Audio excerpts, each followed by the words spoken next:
A very pleasant morning to all my dear students. I'm Aradhana Singh, your English teacher. First of all, I would like to say that I hope you and your families are in the pink of health during this time of crisis. I sincerely wish and pray for the safety and well-being of each one of you. God bless you all. Students, today I'm going to take up a poem from your textbook Flamingo. The poem is titled My Mother at 66. It has been written by a very famous poetess, Kamla Das. She is a very famous Indian poetess. Her name is Kamla Das. This poem is a very, very emotional poem. Actually, the theme of the poem is very touching. And I would like to make an honest confession here that whenever I've taught this poem in the class, I always get emotionally choked because the theme is as such, and it's a universal theme. And I'm sure that once you people read this poem, once you people understand the poem, each one of you will be able to relate yourself with the emotions of the poetess. Here goes the poem, My Mother at 66, written by Kamla Das. Students, before taking up the content of the poem as such, as you can see here on the screen, the first point I've written here is blank verse. Now, it might be a new term for you people, so I would like to throw some light on this concept. It is a concept of poetry writing. Now, you've read poems and you've seen that the last words of, the poetic lines, they rhyme. And then we take out the rhyme scheme like A, B, A, B, or A, B, B, A, A, B, A, B, C, all this kind. Now there are some poems which don't have rhyme scheme. You must have read such poems as well. These poems are written with the technique of blank verse. Verse means poetry.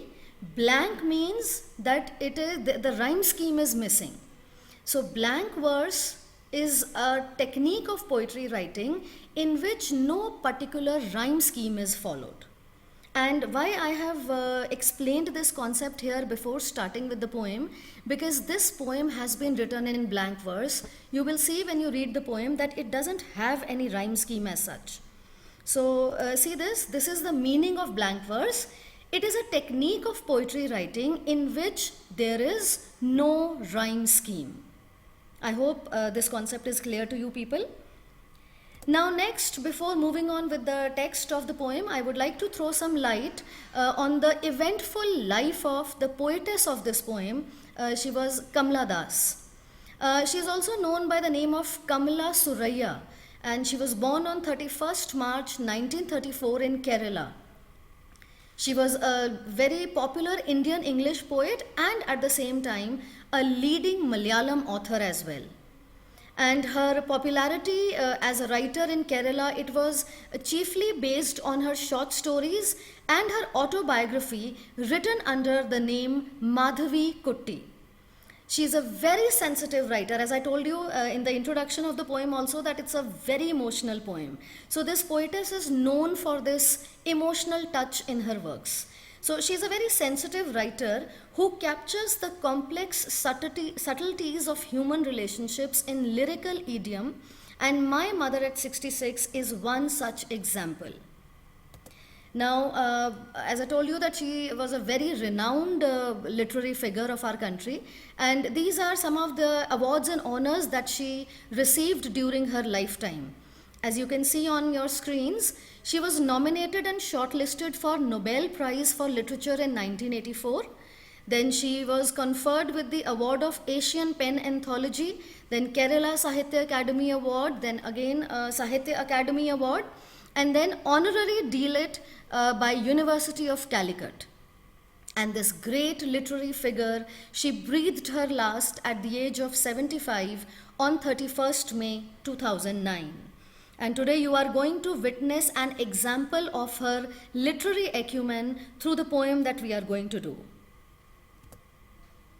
Although I've already introduced what the poem is about, but let's read in detail that what is going to be the central idea of the poem. Now this poem basically deals with the process of aging. I hope aging, you all know. What is aging? Aging means growing old, increasing in age. So aging is a very important phase of human life, and I would say that it is the only reality of human life. A person enters in his childhood, experiences youth when he is full of energy and dreams to have the luxuries of life. And finally, he approaches his old age and encounters death.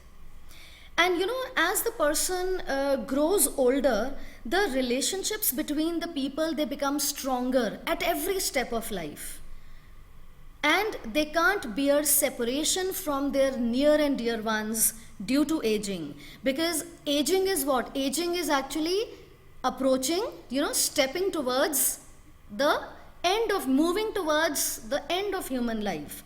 So, with this process, a lot of maturity comes in the human beings, then also insecurity of losing their loved ones at the hands of death, right? So this is a very universal human feeling. And in this poem, the poet relates a very personal experience. She has this autobiographical touch in almost all her works. She brings out through her own personal experience, actually, she brings out a common paradox of human relationships and portrays a sensational separation of a mother and a daughter. She has been able to capture almost all the emotions which a daughter is filled with on bidding farewell to her beloved mother. Sometimes we do feel deep sympathy for someone, but we fail to express it in a proper manner. And there are varied reasons for this. When you are not able to express your sympathy towards others, there are varied reasons for it. And this daughter also had a reason for herself, and that I'll not reveal all the suspense here. That you will come to know as we proceed with the text of the poem. So I hope till here you are clear with what the poem is going to be basically about. So here we start with the text of the poem. Students, before I start explaining the poem, the concept of blank verse which I told you in the beginning, I want you to see that now. See the last, how do we find the rhyme scheme? See, we see the last word of every line. Na? So here you see no word, it rhymes with the next line. We have parents, then we have Friday, mother, me, face, that. So this is blank verse. I hope now the concept of blank verse is clear to you. Okay, so we start with the poem now. Driving from my parents' home to Cochin last Friday morning, I saw my mother beside me, doze, open-mouthed, her face ashen like that of a corpse, and realized with pain that she was as old as she looked. But soon put that thought away and looked out at young trees sprinting, the merry children running out of their homes. But after the airport's security check, standing a few yards away, I looked again at her, wan, pale, as a late winter's moon, and felt that old familiar ache, my childhood's fear. But all I said was, "See you soon, Amma," and all I did was smile and smile and smile and smile. So you can see that how emotional the poem is, and how it has been written in just one line. It's just one long sentence. Now, what is the situation here? As you can see in the beginning, I hope you must have guessed it by now, that both the poetess, the daughter, and her mother, they are going somewhere in the car. And the poetess is driving and her mother is sitting next to her on the front seat. So driving from my parents' home to Cochin. So from here we come to know that she had come to her parents' house and now, now she was going back. So she was driving from her parents' home to Cochin. So she was actually going to the airport, and her mother was going along with her to see her off. And what was the day? It was last Friday, and it was the time of the day was, it was morning. I saw my mother beside me. So her mother was sitting beside is next to her. Her mother was sitting next to her in the car. Now, what did she observe? What did she observe about the physical features and the body language of her mother while sitting in the car? She observed that she was dozing. Now, what is doze? Doze is like when we are half asleep. We are not fully active. She was open mouthed. Now, see, when we are sleeping, when we are in deep sleep, some people have this, they don't come to know themselves. You know, their mouth opens on its own. It's a natural thing. And this basically open mouthed here shows that how the mother had lost control, you know, over her body, over her organs. And this is again a sign of old age. And her face ashen like that of a corpse. Ashen. Ashen here refers to the ashes, the grey colored dead remains which are left once, you know, a dead body, a human body is burnt. So here she is comparing her mother's face. First of all, what color is she giving to her mother's face? The color of, the grey color of ashes. Now see, grey, you all know, it's not a very pleasant or a bright color. It's a dull color, and it is symbolic of sadness and depression and even old age. Graying is associated with old age. So she compares her mother's face to the color of ashes, and she says her face looked like that of a corpse. Now, what is a corpse? Corpse means dead body. So literally we can see here that she was almost comparing her mother to a dead body only, right? So here we have the literary device of simile, because with the usage of the word like, the mother's face has been compared to the ashes, right? It has been compared to a dead body. Now see, this sight of her mother made her realize something. See the next line. She says, and realized, but with pain. Now please underline this. Now the realization which dawned upon the poetess here after observing her mother's body language while sitting in the car, this realization was a painful realization. And what painful realization it was? That she was as old as she looked. Now, as old as she looked here means the poet is trying to highlight here that, you know, observing her mother sitting next to her in the car made her realize the bitter reality that her mother has grown old now. Matlab, she says there was no second thought about it, that her mother was not old. It was a fact now. It was a very bitter fact for her. And you know why this fact is bitter? Fact is bitter not only for the poetess. In fact, this fact is bitter for each and every one of us. You know, I would like to quote a personal example from here.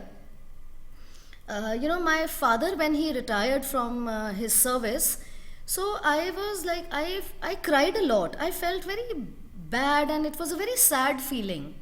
And I wondered at that moment that why do people celebrate the retirement? Why do they have very pompous and large scale retirement parties? Because what feeling I was having at that moment was that my father has retired means he has grown old now. I related his retirement to old age, and that was very emotionally very painful for me, that my father has grown old, and his office doesn't need him anymore. So I questioned this, that why do people celebrate their retirement? So my mother, she tried to convince me that it is not about, she said, don't take it negatively, it is not about old age. She says rather retirement is celebrated because, you know, we people celebrate that we have devoted so many years of faithful service to a particular institution or company or organization. But nothing could convince me at that moment, because I was literally thinking like a daughter, a typical daughter who's very concerned and possessive about her parents and especially her father. So that was a very painful moment for me. You know, our parents who taught us everything, who brought us up. Holding their finger, we learned to walk. And in old age, a moment comes when they become dependent on us, when they are unable to walk independently on their own. So that is not only painful for the old person himself or herself, it's also very painful for the children to see their parents getting dependent on them, getting physically handicapped. It's a very sad feeling, I tell you, and it's only with the passage of time only, that you feel all these things. And it's a universal feeling. I want to give one more example here. When I was small and I used to come to know about somebody's death, so my question used to be, "Acha, what was the age of that person?" And if someone told me कि yes, 60 plus or 70 plus, so I was okay, कि it's fine, the person was old and has died. But now with the passage of time, I have realized that age doesn't matter. Even if the parents, they get 100 years old, no child would like that the parents should leave them. And this, with the passage of time only, I have realized all this. So seeing your parents growing old is seriously a very painful feeling, because we as children have seen them very young, very active, very energetic.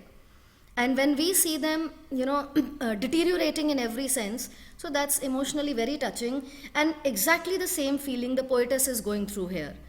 She says that when I looked at my mother, I realized that she has grown old was a bitter reality now, and no one could change it.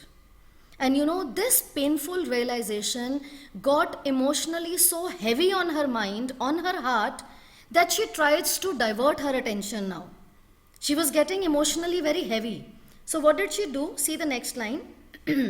But soon put that thought away. Put that thought away. That thought, which thought is this? That thought here refers to the thought of her mother's aging. She says, I tried to divert my attention. Putting the thought away means diverting the attention. So she says, I tried to divert my attention. How? What did she do? She looked out of the car's window. Now, what did she see when she looked out of the car's window? See the next lines. And looked out at young trees sprinting. Merry children out of their homes. So what did she see outside? She saw young trees sprinting. Now, I would like to explain this phrase first of all. See, whenever we are going by road or by train, we see that the direction in which the vehicle is moving, the trees outside on the roadside seem to be moving at an equal fast speed, but in the opposite direction. I hope all of you, please just visualize this. I hope all of you have experienced this, right? Now, this is the scene that she is referring to here. She says, when I looked outside, I saw the young trees moving at a very fast speed. Now, please don't take it literally. It doesn't mean the trees were moving as such, right? Now, sprinting. Sprinting, the dictionary meaning of sprinting is running. It is a kind of, jumping while running. So, you can note down the meanings side by side. So, the young trees sprinting, as I've already told you, that it means the trees moving in the opposite direction of the vehicle, but the speed is equal to the speed of the vehicle. So, one was this scene that she saw outside. The other scene which she saw outside the car at the same moment was merry children out of their homes. She saw a scene where some small children, in a very happy, jovial mood, they were just running out of their houses, very energetic, very active. Why? Because they were running out of their houses to come and play in the open, right? Now, what can you observe about both the scenes? Can you see, now here there comes a very important question also from exam point of view, that compare and contrast the scene witnessed by the poetess inside and outside the car. Now see what was inside. See the kind of vocab she has used. Doze, face ashen, then corpse, then realized with pain. See, all negative vocabulary, right? All associated with sadness and depression. But now see, while describing the scene outside the car, she's using such nice, pleasant words like young, then sprinting, then merry, then we have running out of their homes, right? So the scene that she witnessed outside the car was totally opposite to what she was seeing inside. How it was opposite? Inside, sitting next to her, was a life which was approaching its end. The life which has almost come to an end. The mother has grown so old. And outside, she could see, mark the words here, young and children. So outside, she could see the life which was in full bloom. Is it clear? Now you understand the contrast that she witnesses inside and outside the car. Now, two technical things I would like to explain here. There is a literary device of personification here in young trees sprinting. Now, personification you've done in so many different poems in your previous classes. Personification means assigning the characteristics of a living being to a non-living thing, right? Now, sprinting I told you means jumping while running. Now, jumping and running, all these are human actions, human characteristics. And here, these human characteristics have been given to the non-living trees, right? So, this is personification. Next literary device, poetic device we have here is in merry children out of their homes. Now, merry children spilling out of their homes. Spilling, there is a metaphor used here. Spilling actually means like when some liquid overflows from a container, right?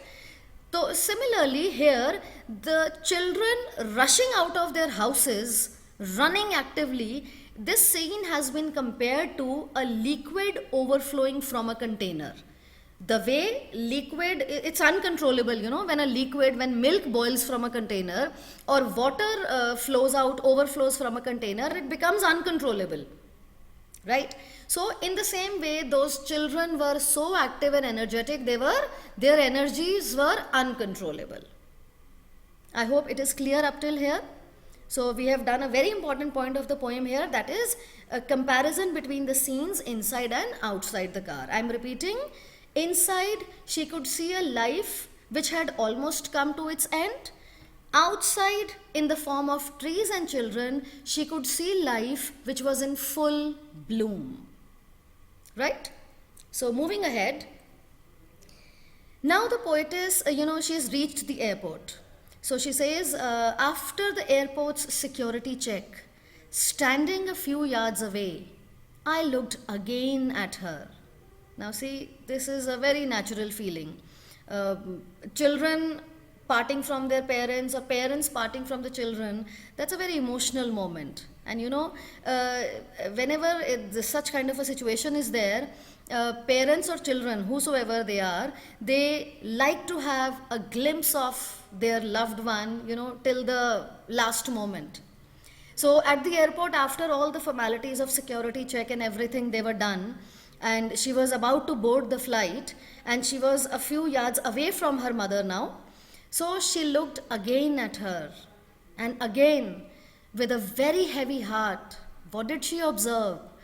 Wan and pale. Wan and pale, they both mean weak. She observed the weak face, the weak physical aspect of her old mother. I looked again at her, wan, pale as a late winter's moon. Please mark this. Now, in the previous lines, when she began with the poem, she compared her mother's face to a corpse, ashen like that of a corpse, a dead body. Here, once again, she makes a comparison of her mother's face, and with what she compares it to? To late winter's moon. Now see, why not only moon and why late winter's moon? What is so specific about the moon of late winter season that she has compared it with her mother's face? See, moon otherwise is related with brightness and beauty. We have had a reference of moon in the poems only to talk about the aspect of beauty. But here it has been used in a negative way. Why? See, what happens in the late winter is extreme winter season. What happens in the extreme winter season?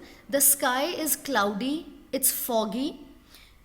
Because of the clouds and the fog, the moonlight gets dull.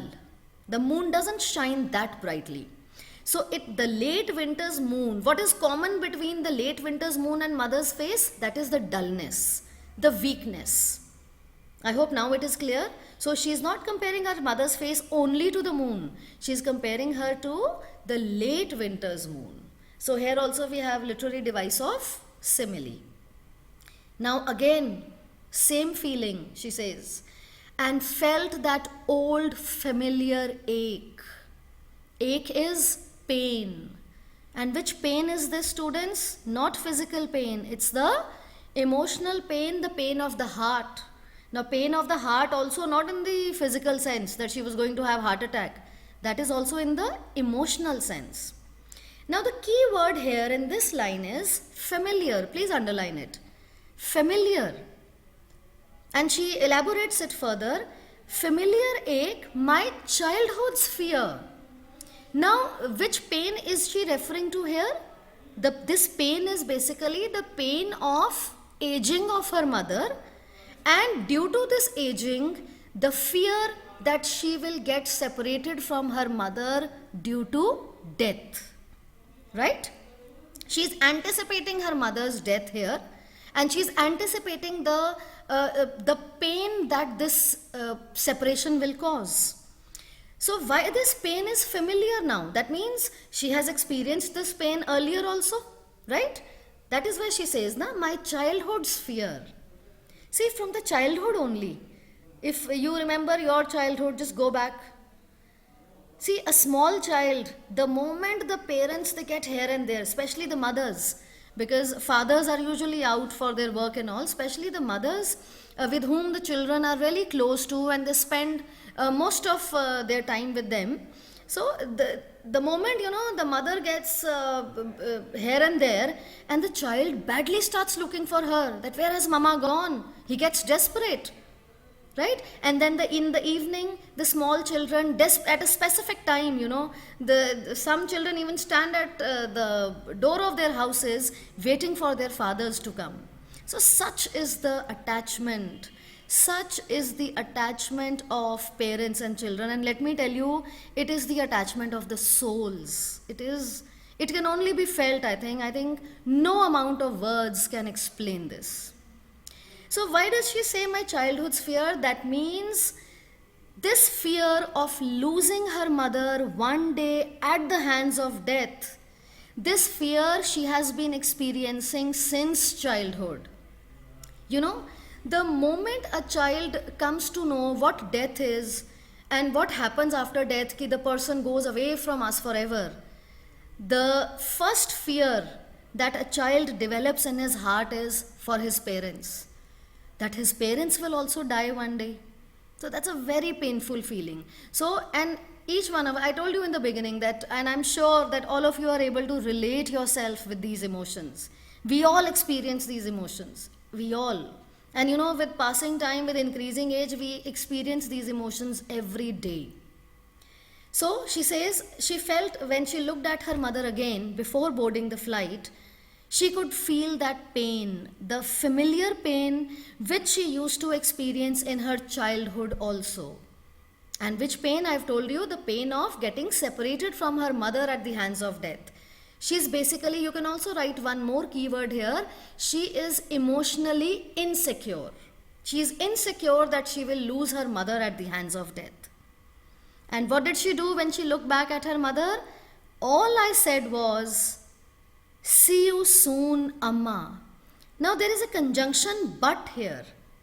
But here means, see, when we do conjunctions, we study now that and is used when two same points are to be joined together in a sentence.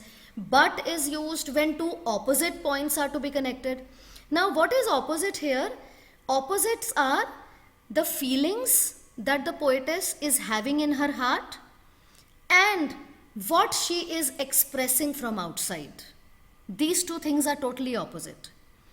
What is she feeling here? she's feeling emotional pain. She is very upset on leaving her mother. And you know what is another thought in her mind at this moment?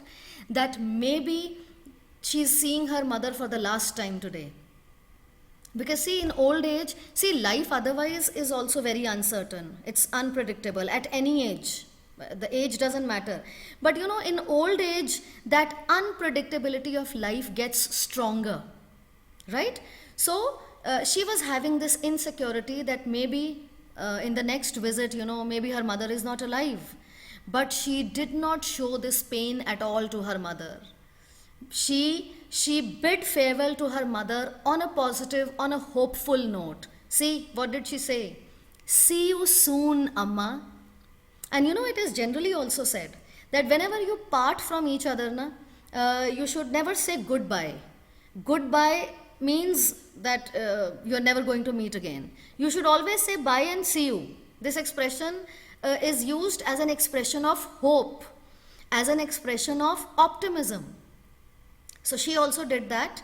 Although she was feeling hopeless from inside, she had no hope that she will be able to see her mother next time, but she did not transfer this negativity, this hopelessness to her mother. She transferred positivity to her by saying, see you soon, Amma. And all she did was smile and smile and smile. So this smile basically highlights her hopeful, that she is parting from her mother on a hopeful note, on an optimistic note. She is consoling herself also. She is trying to suppress her negative feelings here. A voice is coming from her inside that it's your last meeting with your mother, but she's trying to suppress that voice and make herself positive that no, me and my mother will meet again. And she's passing on the same hope, same positivity, same optimism to her mother as well. Is that clear? And she parts, and this smile, you know, in the end, why it has been repeated? Here we have the literary device of repetition. Why do poets they use this device? It is at times to highlight the significance of some important words. This device is used. And one more point I would like to tell you here, that this word smile here, you know, it was a fake smile. It was not it was not an original smile. It was a fake pretended smile, right? Because inwardly though she was not feeling happy at all. Inwardly she was very upset. But she parted from her mother on a hopeful note. So with this we come to the end of this highly emotional poem, and I hope all of you have not only understood it, you know, textually, but you have also got into the deeper meaning, and you've also understood the feel of the poetess. You know, that is more, no doubt, from exam point of view. Technically you need to understand the poem, but I hope you have understood the feel of the poetess. That is more important in case of poetry. So with this I come to the end of today's lecture, and I would like you people to go through the questions given at the end of this poem, and just jot down the value points. We'll discuss those questions in our next lecture. And I would also like that you people frame you get short answer questions from poetry. You get extracts, right? So I want you people to frame some short answer questions which we will discuss in the next class. So okay, dear students, thank you so much for listening to me. So we'll meet again in the next lecture. Take care. God bless.